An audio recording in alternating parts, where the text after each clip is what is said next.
1977, Jimmy Coonan, along with 5 other close members of his Westies crew, would meet in Mickey Featherstone's apartment to discuss a sit-down where they were called to by the boss of all bosses at the time, Paul Castellano. This is something Coonan had spent the last 10 years working towards, but the men weren't sure if the meeting was going to be good news for the crew or if they were being lured to the sit-down to be whacked over the recent murder of Fat Tony Salerno's right-hand man, loan shark and bookmaker Ruby Stein. Stein was lured to the Westies 596 Club by DeMeo crew member Danny Grillo, who was also good friends with Coonan in the Westies, where he would be shot and his body would be dismembered, including his head cut off by Coonan and tossed in the Hudson River, because Coonan and other members of the Westies owed him upwards of $70,000 and didn't want to pay him back. The meeting between the Westies and Big Paul was set to be at Tommaso's restaurant in Bay Ridge, Brooklyn. So beforehand, Coonan and Mickey Featherstone, also of the Westies, set a plan in motion to try to get the drop on the Gambino members Big Paul, as well as Roy DeMeo, who helped orchestrate the meeting between the two crews by sending 2 of their younger associates to the restaurant to order a big meal and try to listen in on the Gambinos' conversation. Coonan and Featherstone also told the rest of the Westies members who were gathered at Featherstone's apartment their role in the meeting as well.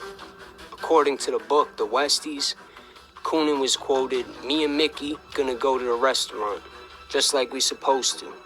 See what these guys gotta say for themselves. But if you don't hear from us in 2 hours, 2 fucking hours, there's a social club next to Tommaso's. Vets and Friends it's called. You come in there blasting with everything we got." The book went on to say Jimmy Coonan also told the men, "We got no choice. We've been called. If we don't go, we's gonna get whacked. If we do go, we might still get whacked. But I swear to Christ, if we do, I want this to be the biggest fucking slaughter since the St. Valentine's Day massacre."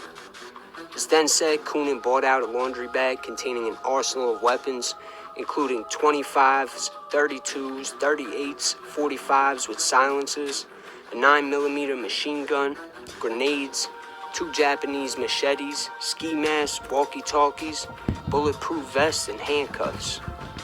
Coonan and Featherstone then strapped themselves each with a 25 and 38 caliber before making their way to Coonan's car to head out. On their way to the car, Coonan gave Featherstone an out by telling him he would understand if Mickey didn't want to go. This meeting with the Italians was Coonan's work because Coonan looked up to the Italians' way of doing things over the Irish mob's way. And Coonan viewed it as if he could get in with the Gambinos, that he had finally made it big time. But Featherstone disagreed. He felt the Italian mafia couldn't be trusted, and he didn't respect the way in which they would kill each other. He said they didn't have the balls to look someone in the eyes before they killed them. He said that was the difference between the Italians and the Irish. But Mickey was loyal to Coonan and told him if they were going to kill Coonan, they were going to kill him too, and went through with the plan anyway. They would arrive at Tommaso's around 7 p.m. and sat at the bar near the entrance and ordered drinks to wait for Big Paul and Roy DeMeo. 5 minutes later, DeMeo would arrive through the back entrance in a suit and tie and approach the men saying, "You guys ready?" Both of them nodded in agreement. DeMeo would then lean in and whisper to them, "Whatever yous do, don't admit nothing about Ruby Stein. They're gonna ask you about Ruby, and you tell them you don't know nothing. And when they ask about Ruby's black book, you say, 'What black book?'" They nodded again in agreement, to which DeMeo replied, "Good. Everything's gonna be fine."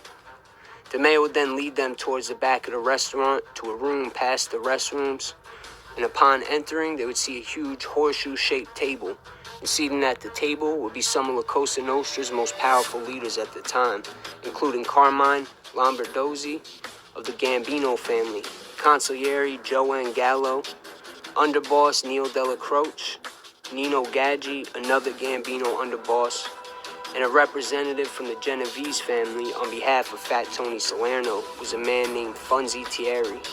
And last but not least, seated at the head of the table was Gambino boss Big Paul Castellano.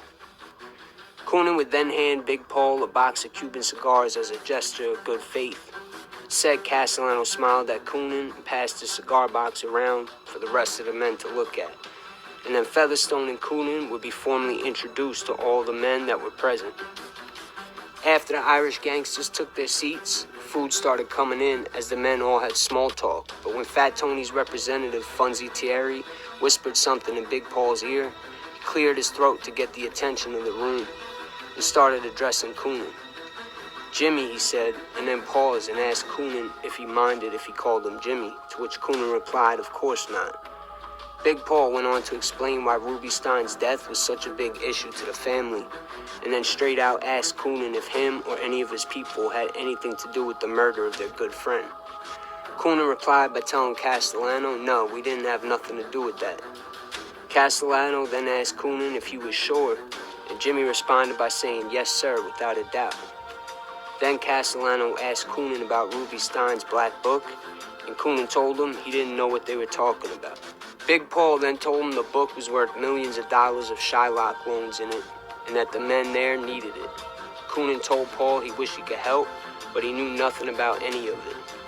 Funzy Thierry then cut in and asked Coonan, didn't you guys owe Ruby money? Jimmy responded by telling him yes, but the loans were paid back in full. Then after being grilled a little bit more and Coonan not backing down, Big Paul would then tell Coonan, quote, all right, Jimmy, this is our position. From now on, you're with us, which means you gotta stop acting like cowboys, like wild men. If anybody is to be removed, you have to clear it with my people, capiche? Everything goes through Nino or Roy. Big Paul then told him the book was worth millions of dollars of Shylock loans in it, and that the men there needed it. Coonan told Paul he wished he could help, but he knew nothing about any of it. Funzy Thierry then cut in and asked Coonan, didn't you guys owe Ruby money? Jimmy responded by telling him yes, but the loans were paid back in full. Then after being grilled a little bit more and Coonan not backing down, Big Paul would then tell Coonan, quote, all right, Jimmy, this is our position. From now on, you're with us, which means you gotta stop acting like cowboys, like wild men. If anybody is to be removed, you have to clear it with my people, capiche? Everything goes through Nino or Roy. Castellano went on to tell Coonan they would now have permission to use the Gambino family name to conduct their business moves in Hell's Kitchen, but that the men would have to kick up 10% of what they made. But any money they made off shylocking, they would work out with Roy DeMeo. Coonan then replied by telling Castellano their numbers racket wasn't doing well, but they would build it back up in time. Big Paul responded by telling Coonan that was okay, but made it clear to Coonan that any hits they were going to have to do had to be okay by the family. The men would then finish eating while joking around and conversating. After the meeting was concluded, the Italians would take Mickey Featherstone and Jimmy Coonan to the Vets and Friends Social Club, 2 doors down from Tommaso's. They would be introduced to some of the 30-plus Italian mobsters inside as the boys from Manhattan. After the introductions, Big Paul would pull them aside and tell them if they are ever called to Brooklyn, they have no choice but to show up, and that they should never bring guns in the club. Meanwhile, both of them were strapped up with 2 guns apiece. Castellano also told them they were attracting too much publicity and told them how he tries as much as he can to stay out of the newspapers and even once paid off a reporter not to print a story about him. Then, after about a half hour inside with the Italians, smoking cigars and drinking whiskey, Coonan and Featherstone realized it was 9 o'clock, and they had told the rest of the Westies crew if they weren't out in 2 hours to come in blasting. So they began saying their goodbyes and moved their conversation out to the front of the club, so if their men came up, they would see them alive and keep it moving. As soon as they possibly could, the 2 men broke from the conversation and ran to a payphone to call off the ambush. As it would turn out, the men were getting drunk and getting high at Featherstone's apartment, and when 9 o'clock hit, one of the men said to wait a few more minutes, which turned into a half hour. Mickey and Jimmy cursed them out for not showing up and then hung up the phone. On the way back to Hell's Kitchen, Coonan and Featherstone laughed about the situation. Jimmy was super excited that the meeting was successful and he accomplished his biggest goal, becoming part of La Cosa Nostra. He also told Featherstone that now with their new alliance, and for going to the meeting with Coonan, that he would now make lots of money, and he promised to take good care of Mickey. Following their sit-down with the Gambinos, Mickey and Jimmy would have many meetings with select members of the family, including Nino Gadji, who they met at the Vets and Friends Club to give information on a series of hits that had happened. They met with Big Paul and his bodyguard Thomas Bellotti in Little Italy to let Castellano know about a hit he heard was going to happen against one of his crew members. And they had frequent meetings with Roy DeMeo to discuss many different subjects, but mainly about business and money. After the men took Ruby Stein out, DeMeo was now financing Coonan with any loans or payments they needed to make. Although Coonan was more than content with their arrangement, the rest of the Westies crew began to view Coonan in a different light. Coonan had told his crew that by taking out Ruby Stein, all their debt would be cleared. But then Coonan turned around and told his crew they now owed him the money. And on top of it, they felt Coonan was treating the Italians better than his own people. They said that he was being cheap and devious, and one of his other crew members was quoted saying he never seen Coonan show anybody respect like he did Roy DeMeo. Coonan did follow through with his promise to Mickey by giving him 25% of a new numbers racket Coonan had started, and would pay Coonan $200 a week as his driver to collect money on his Shylock business. But even so, Mickey Featherstone wasn't really feeling the new alliance with DeMeo and the Gambinos. He didn't like that they were always catering to the Italians. He felt they were full of shit and called them counterfeit tough guys. He felt the Italians thought too highly of themselves because of their huge army, and for that reason, he felt they could never be trusted. Coonan agreed with some of Mickey's views, but he felt the Italians actually feared the Irish mob of Hell's Kitchen. But although Coonan would try to reassure his crew he didn't trust the Italians, his actions seemed to prove different. They felt Coonan let his meeting with the Gambinos at Tommaso's get to his head, and his constant need to prove himself to the crime family was blinding him and making him stupid. One example was when Featherstone warned Coonan about Danny Grillo of the DeMeo crew, who was supposed to be a good friend of Coonan. But Grillo was also a coke fiend and began running up a debt with Coonan, taking loans and not paying him. Mickey told Jimmy the guy was no good, but Jimmy continued to deal with him till one day, Coonan met with Grillo at a diner, and Grillo told Coonan they had to take out another guy.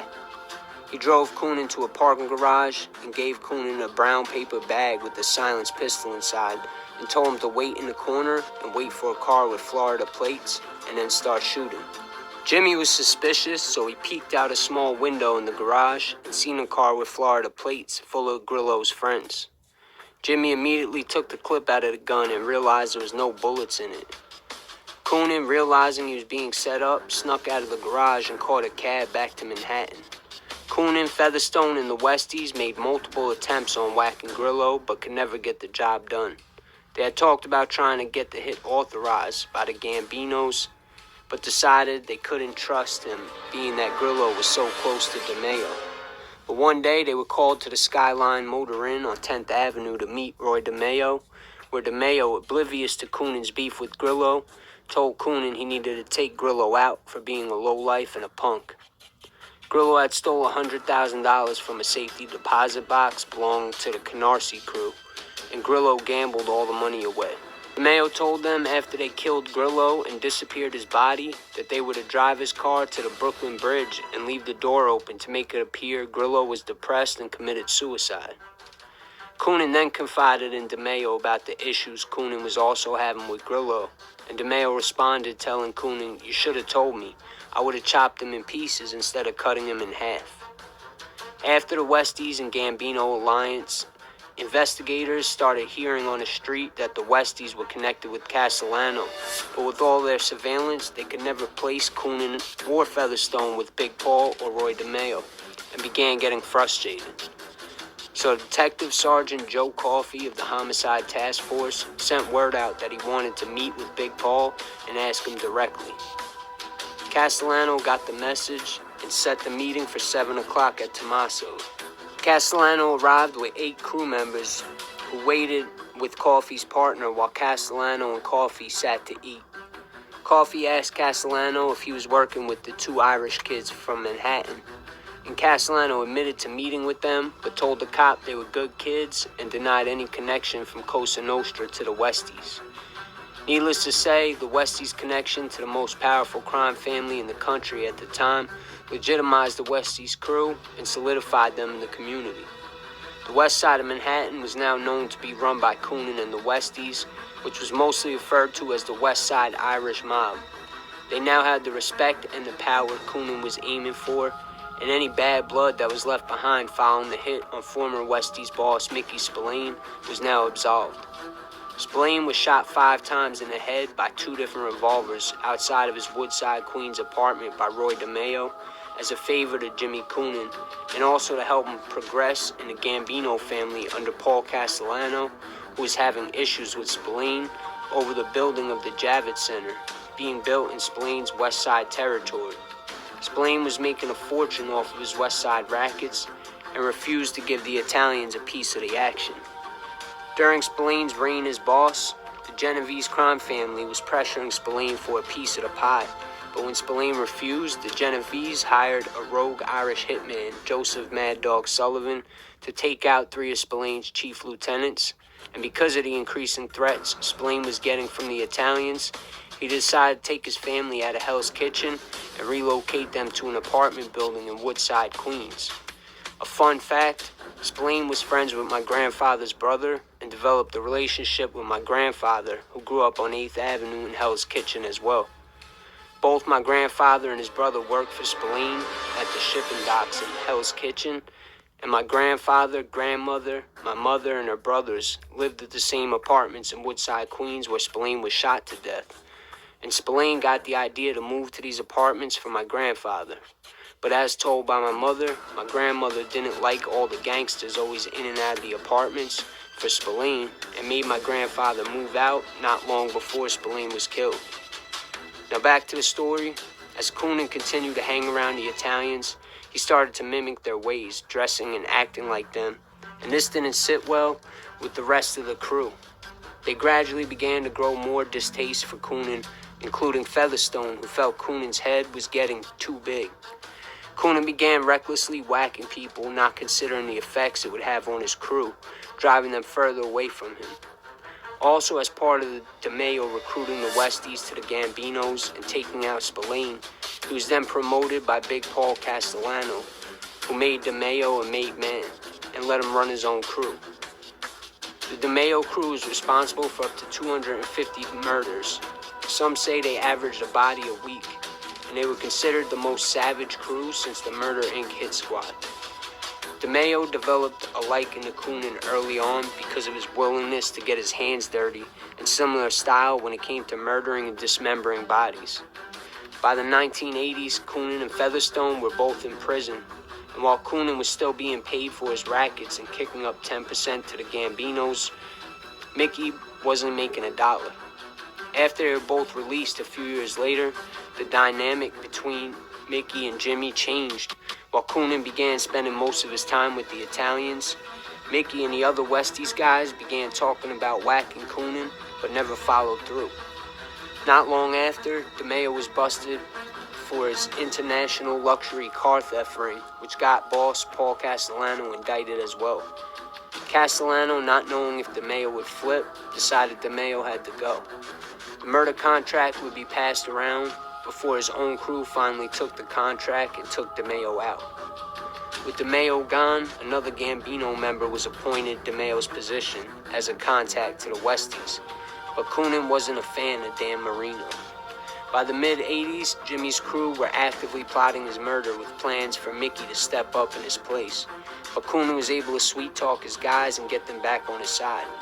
But when Coonan ordered Mickey to do a hit and Mickey refused, Coonan set Featherstone up by having Billy Boken disguise himself to look like Mickey Featherstone and commit a murder, and his plot worked, getting Featherstone convicted on a murder charge. In retaliation, Mickey Featherstone took a deal with the government to testify against Coonan and the Westies on RICO charges, getting Coonan convicted and sentenced to 75 years in prison. It's also said that after John Gotti had took out Big Paul Castellano and became official boss of the Gambinos, he put Joe the German Watts as a liaison to the Westies and would have them doing work for him as well. After the feds took Coonan and other members of the Westies down, that hardcore criminal element that once ruled Hell's Kitchen for decades had slowly faded away. After Featherstone's cooperation, his murder conviction was overturned, and he was released and now lives in anonymity in the Witness Protection Program. Jimmy Coon is currently serving a sentence at Lewisburg Federal Penitentiary in Pennsylvania. And James McElroy of the Westies was sentenced to 60 years and ended up dying in 2011 in a California prison. One more fun fact, Jimmy Coonan had a red van which the Westies used to transport weapons and dismembered bodies from the Gemini Lounge to be disposed of, which he joked about calling it the meat wagon. I hope you enjoyed this video of breaking down the alliance between the Gambinos